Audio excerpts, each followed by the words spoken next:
Hello សួស្តីបងប្អូនមួយបាទមកថតម៉ាស៊ីន spinning Shimano ឲ្យមើលមកម៉ូដែលទៀតបាទ Shimano Sahara 3000 HG បាទថ្មីប្រអប់បងប្អូនថ្មីប្រអប់តម្លៃក៏អែមដែរបាទថ្មីប្រអប់បងប្អូនណាអែមមកប្រអប់នេះបាទ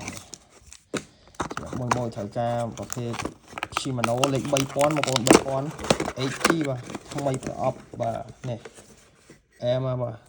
Sahara បងប្អូន Shimano Saharaមកចាអារម្មណ៍នេះតាក់ទងមកបានណាអូអានេះប្រភេទដៃពវល់ចូលបងប្អូនដៃវាពវល់ចូល one way បាទអែមថ្មីប្រអប់3000 CH HG បាទ3000 HG អែមមកទឹកសាទឹកភីឲ្យមកអែមបងប្អូនអែមហើយស្ប៉ាច់របស់វាបងប្អូននៅលើប្រអប់នេះបាទវ៉ៃជុំ 6.2 បាទកម្លាំងទាញ9គីឡូទម្ងន់240ក្រាមបាទបដាង4ខ6អែម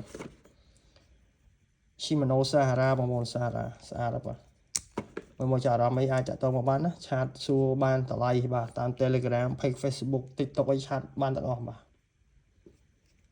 ថ្មីប្រអប់បងប្អូន Sahara ស្អាត